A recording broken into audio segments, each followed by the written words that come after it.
Hello and welcome everyone. This is Nitesh Mishra from Federation of Indian Export Organizations, popularly known as FIO, India's apex trade promotion organization.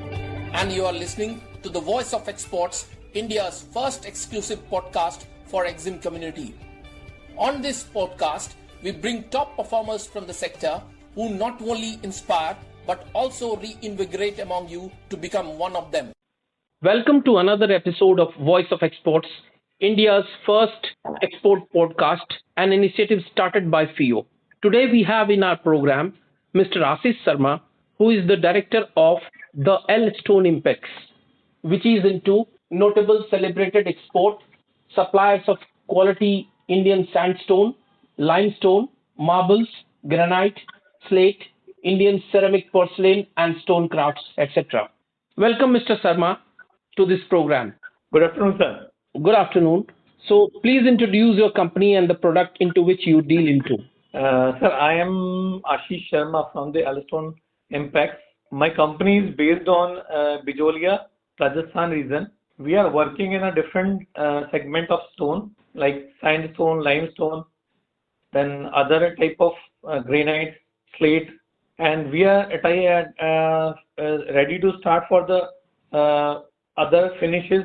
And the Indian stone is really very important. The public are not currently they are not using the stone. They are moving in the other objects. So right now we are planning to change the mind. We are starting with your support, with the FIO support from last 2 and 3 years. And this is really very good achievement for me that FIO is really supported for each and every sector for export.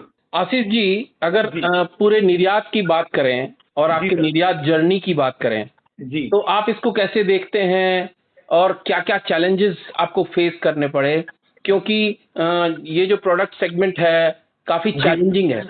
Ji sir, actual में basically अगर हम लोग इसके stone के लिए बात करें तो स्टोन एक काफी चैलेंजिंग सब्जेक्ट रहा हमारे लिए। स्टार्टिंग में जब हम लोगों ने स्टार्ट किया, हम लोग we are starting from the Rajasthan region, then India में हम लोग डोमेस्टिक कर रहे थे। काफी जगह हम लोगों को फिनिशेस वगैरह में इश्यूज आते थे। फिर हम लोगों ने धीरे धीरे इसको टेक्नोलॉजी को अपग्रेड किया, वर्किंग किया हम लोगों ने टेक्नोलॉजी के साथ में हमारे सेगमेंट को। और इसी के साथ में हम लोगों ने जब लिंक्स और लीड्स हम लोगों ने काम चालू किया, जब हम स्टार्टिंग से इंडिया के बाद हम लोग का इंटरनेशनल मूव करना एक फिक्स सोर्स था कि हम लोगों को इंटरनेशनली जाना है जी। तो उसके लिए हम लोगों को काफी सपोर्ट मिला। गवर्नमेंट की स्कीम्स हैं, काफी सारी अच्छे सेगमेंट्स हैं जहां से हम लोगों को ब्रीफिंग मिली। तो काफी हमारे लिए पॉजिटिव थिंग्स रहे। गवर्नमेंट ऑफ इंडिया की तरफ से काफी ज्यादा पॉजिटिव थिंग्स हैं एक्सपोर्टर्स के लिए, क्योंकि वो लोगों को इतना नहीं नॉलेज हो पाती। तो basically and we are really interested कि भाई ठीक है, हम लोगों को पता होना चाहिए वो चीज। और ये जो हमारी जर्नी रही एक्सपोर्ट की, तो जब हम लोग स्टार्टिंग में ऑन द डॉक्यूमेंटेशन पर आए कि पेपर डॉक्यूमेंटेशन कैसे करना है, क्या करना है, तो काफी सारा गवर्नमेंट का डाटा हम लोगों को प्रोवाइड किया ताकि गवर्नमेंट ऑफ इंडिया से हम लोगों को काफी सारी डिटेल मिली। और आपका डिपार्टमेंट जो है DGFT और FIO के रिगार्डिंग हम लोगों को काफी हेल्प मिली। और इसी जर्नी को आपके लोगों के सपोर्ट के साथ में हम लोगों ने बहुत बेटरली आगे इम्प्लीमेंट किया।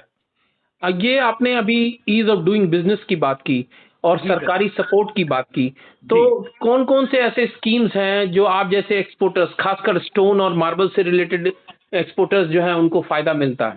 सर एक्चुअल बेसिक तो इससे बड़ा एक ह्यूज मार्केट हमारे पास सामने इन फ्रंट ऑफ अवर कंट्री की। भाई काफी सारे जो मार्केट्स हमारे सामने ग्लोबली स्टैंड कर रहे हैं, और हम लोगों को बेसिकली ये रहता है कि जो चीजें हम लोगों को प्रोवाइड करनी होती है, तो उस पॉइंट ऑफ व्यू से अगर हम जाते हैं तो मतलब चीजों को लिए गवर्नमेंट में जैसे आपको ड्यूटी ड्रॉबैक्स मिल जाते हैं काफी सारे जी। आपको डॉक्यूमेंटेशन प्रोसेस जो है वो काफी गवर्नमेंट ने इजी किया हुआ है। आपका सर्टिफिकेट ऑफ ओरिजिन वो बहुत इजीली प्रोवाइड हो जाता है, जबकि लोगों ने उसको एक मार्केट में बड़ा कॉम्प्लिकेटेड व्यू में सिनेरियो प्रेजेंट किया हुआ है। तो वो भी एक बहुत बड़ा मतलब अचीवमेंट है लोगों के लिए कि अगर गवर्नमेंट ऑफ इंडिया के सपोर्ट से अगर लोग करना चाहें तो export is not a big deal. अगर हम आपके पूरे एक्सपोर्ट जर्नी की बात करें शर्मा जी, तो आप इसको कैसे देखते हैं? उससे आपको क्या क्या शिक्षा मिला या की लर्निंग्स आपके क्या क्या थे इस एक्सपोर्ट जर्नी से? सर मेरे को जब मैं डोमेस्टिक में था और वहां से मुझे जब एक्सपोर्ट में मैं गया तो डोमेस्टिक और एक्सपोर्ट में चीजों का डिफरेंशिएशन बहुत ज्यादा है। चीजें इंटरनेशनल लेवल पे जब हम जाते हैं तो policies all over the country एक ही हैं जब एक्सपोर्ट की हम लोग बात कर रहे होते हैं जी। और जो डॉक्यूमेंटेशन की बात करें अगर हम लोग, डॉक्यूमेंटेशन में भी हम लोगों को सर बहुत सारी जो बेनिफिट्स मिलते हैं उनका जैसे सपोर्टिव रहते हैं तो उनके अकॉर्डिंग हम लोग चल सकते हैं। और दूसरा सबसे इम्पोर्टेंट चीज सर, मैं मेरे गोल्स की बात करूं कि जी। जहां मैं जाना चाहता था और जहां मुझे अचीव किया मैंने, अभी रिसेंटली यूके और यूरोपियन कंट्रीज में हम लोग उधर की तरफ हम लोग एक्सपोर्ट मूव कर रहे हैं, हम लोग देख रहे हैं वहाँ के ओपन मार्केट्स देख रहे हैं। तो एक अच्छा मार्केट हम लोगों के लिए बिल्ड होता है अगर हम लोग प्लान करते हैं इस तरीके का कुछ, और बहुत एक अच्छा पोटेंशियल है चीजों को लेकर के अगर हम लोग जाते हैं तो। अभी आपने यूके मार्केट के बारे में बात किया, जी सर, यूरोप के बारे में बात किया, तो जी। क्या आपको लगता है यूके के साथ जो हमारा एफटीए हुआ है जी वो सर, कितने हद तक कारगर रहेगा, या आगे जो हम ईयू के साथ करने जा रहे हैं वो कितने हद तक कारगर रहेगा? सर सपोर्टिव है बहुत ज्यादा सर, बहुत अच्छी हद तक हम लोगों को सपोर्टिव है। हम लोगों के लिए पॉलिसीज खुल जाएंगी, ओपन मार्केट्स हो जाएंगे sir.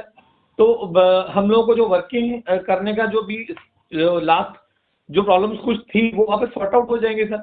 FTA is really sir very big achievement for our country and for the exporters specially that I will tell you sir. बहुत अच्छा गवर्नमेंट का है स्कीम, तो उसका बेसिक सपोर्ट हम लोगों को मिलेगा तो सर हम लोगों के लिए बहुत अच्छा एक मार्केट ओपन हो जाता है।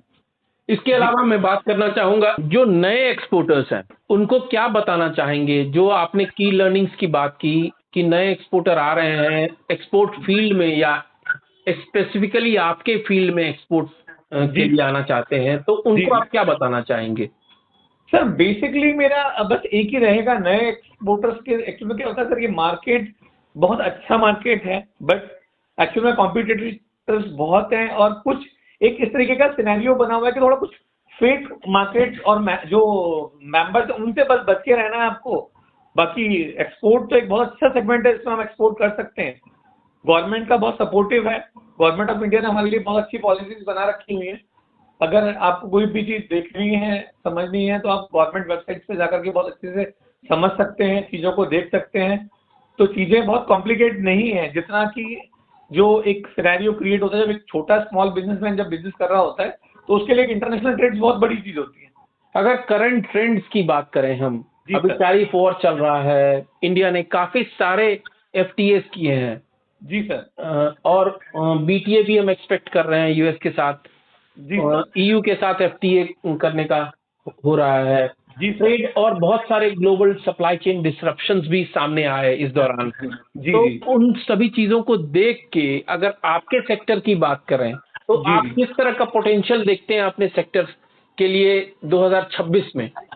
सर बेसिकली हम लोगों का एक मेन जो पोटेंशियल की अगर हम बात करें तो वर्किंग से मिलेगा एक्चुअल में। बेसिकली जब डेवलपमेंट एक कंस्ट्रक्शन एक ऐसी चीज है जिसको किसी तरीके से हम लोग होल्ड नहीं कर सकते और जहां रिक्वायरमेंट है सर वो कंस्ट्रक्टिव रहेगा। जी। तो बेसिकली स्टोन एक ऐसा प्रोडक्ट है जो सर कंस्ट्रक्शन का मेन इंपॉर्टेंट पार्ट है। जी। तो हम कंस्ट्रक्शन में मैसनरी, स्टोन, कोबल्स, पेविंग, जैसे अगर ह्यूज कंस्ट्रक्शन ऑफ वॉल्यूम चाहिए तो इंडिया एक बेस्ट अपॉर्चुनिटी है एक्सपोर्ट करने के लिए और एक अच्छा मार्केट है इंपोर्ट करने के लिए अदर कंट्रीज के लिए। तो एक चीज और पूछना चाहूंगा एक्सपोर्ट और इंपोर्ट से रिलेटेड ही, खासकर आपके सेक्टर को देखते हुए। आपने बताया ईयू और यूके बहुत अच्छा मार्केट है हमारे इन सारे प्रोडक्ट्स के लिए, तो और इसके अलावा कौन कौन से मार्केट्स को आप देखते हैं हमारे इन सारे प्रोडक्ट्स के पोटेंशियल के रूप में?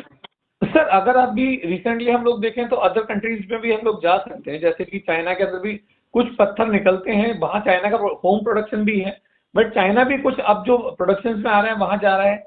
जर्मनी का अच्छा ऑप्शन, जापान में भी जा सकते हैं सर, जापान भी एक अच्छा ऑप्शन है हमारे लिए नए मार्केट के लिए। वहाँ ऑलरेडी हम लोग कर भी रहे हैं, कुछ एक्सपोर्टर्स हमारे ऑलरेडी वहाँ पर भी ऑलरेडी एक्सपोर्ट कर रहे हैं। मेरा आखिरी सवाल आपसे, अगर हम 3 चीजों को अपने सामने रखें और जी सर कहें कि हाँ स्टोन सेक्टर या मार्बल सेक्टर से रिलेटेड ये 3 चीजें हैं जो आपको ध्यान में रखनी है अगर आप अच्छे एक्सपोर्टर या इंपोर्टर या अच्छे सक्सेसफुल एक्सपोर्टर या इंपोर्टर बनना चाहते हैं, तो उस पर आप क्या कहना चाहेंगे? वो 3 चीजों के बारे में क्या कहना चाहेंगे जो होना चाहिए या करना चाहिए?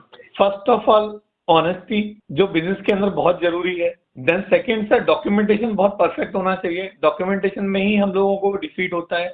हम लोग जहां भी रुकते हैं डॉक्यूमेंटेशन की बिहाफ पे रुकते हैं, और कुछ कॉम्प्लिकेशन जब आती है तो हम सरकार के पास, गवर्नमेंट के पास जाते हैं, ईसीजीसी के पास जाते हैं। तो गवर्नमेंट पॉलिसीज हमारी क्लियर होनी चाहिए, डॉक्यूमेंटेशन हमारा बहुत सॉलिड होना चाहिए। एक्सपोर्टर्स को ये समझना पड़ेगा, जो नए एंटरप्रेन्योर्स आ रहे हैं उनके लिए ये चीज बहुत बेस्ट लर्निंग सोल्यूशन है सर, हमको समझना ही पड़ेगा इन चीजों को। देन थर्ड सर, हम लोगों के लिए एक अच्छा ग्लोबल मार्केट अभी और बिल्ट हो रहा है। जिस तरीके से ये सर कॉम्प्लिकेशन हैं जो चलती रहेंगी, ये तो वर्ल्ड वाइज है, बट बेसिकली सर नए मार्केट भी खुलते जा रहे हैं, तो हम लोगों को नए मार्केट की तरफ भी मूव करना चाहिए। आने वाले समय में हम लोगों के लिए नए मार्केट भी सर और चैलेंजिंग रहेंगे, बट ओल्ड मार्केट चैलेंजिंग है तो न्यू मार्केट, न्यू अपॉर्चुनिटीज को हम लोगों को सर्च करना पड़ेगा। वो भी एक अच्छा मतलब अचीवमेंट रहेगा अगर हम लोग नए मार्केट भी सर्च करते हैं सर इसके साथ ही। आपने बहुत बेहतर ढंग से समझाया कि डाइवर्सिफिकेशन ऑफ मार्केट्स होना चाहिए आगे कुछ एक सालों में। तो अगले 5 साल की अगर हम बात करें जी सर, तो आप अपने सेक्टर को किस प्रकार देखते हैं, डाइवर्सिफिकेशन की तरफ बढ़ते हुए, और उसके अलावा डाइवर्सिफिकेशन को अगर अपनाया है तो जी। उसका पोटेंशियल कैसा देखते हैं अपने सेक्टर को? सर बेसिकली हमारे पास हमारा जो मार्केट है वो तो हम लोगों ने अचीव किया हुआ है, और डाइवर्सिफिकेशन सर एक मेन इंपॉर्टेंट थिंग होती है कि हम लोग चीज़ों को कुछ हद तक आके समझते हैं कि कई बार हमारे जो बिजनेसमैन हैं वो लोग इसी को सोच लेते हैं कि ये चीज़ें यहाँ पर आके ख़त्म हो गई या हम उन चीज़ों को ख़त्म कर चुके हैं, जबकि ऐसा नहीं होता सर। हर चीज़ के साथ में एक नया मार्केट बिल्ट होता है, कंस्ट्रक्टिव होता है, और जब कंस्ट्रक्टिव बिजनेसमैन मार्केट के अंदर आता है और नए स्केल्स पे सर कंस्ट्रक्शन उसको बिजनेस को ग्रोथ लेनी होती है, तो हम लोग को नया मार्केट से ढूंढना ही पड़ता है। और ये एफर्ट सर हमारा और श्री नरेंद्र मोदी जी जो है हमारे देश के प्रधानमंत्री हैं, उनका सर बहुत अच्छा अचीवमेंट है, बहुत अच्छा हमारे लिए सपोर्टिव है कि वो मतलब इस टाइम हमारे देश को लीड कर रहे हैं। और उनका जो बेसिक अगर हम देखें कि उनका जो विजन है सर, अगर एक्सपोर्ट की बात करें तो सर उसके लिए बहुत ज़्यादा इम्पोर्टेंट है, और वो मतलब इस पॉलिसीज के ऊपर सर बहुत ज़्यादा वर्किंग कर रहे हैं। तो फ्यूचर में हमें लगता है कि अगर इस तरीके की कुछ गवर्नमेंट की और स्कीम्स अगर हम लोगों को मिलती हैं और कुछ बेनिफिट्स मिलते हैं, so sir we can achieve a large market in front of our country, so we can supply. धन्यवाद आशीष जी, इस प्रोग्राम में पार्टिसिपेट करने के लिए। आपने बड़ी अच्छी तरह समझाया कि आपके सेक्टर को लेके क्या पोटेंशियल है और आगे इस सेक्टर को कैसे देखते हैं। धन्यवाद। Voice of Exports podcast by FIO aims to provide important information and views on foreign trade, especially on exports, which will help both Indian exporters and importers. Any statements made by an exporter, importer, or an importing company in this podcast as guests reflect the views and opinions of that individual or the company. This podcast does not constitute an endorsement by the FIO of the individual or the company, his or her or its employer or affiliated entity. The specific information or views provided, resources mentioned, or products or services endorsed or offered by that individual or the company, his or her or its employer or affiliated entity.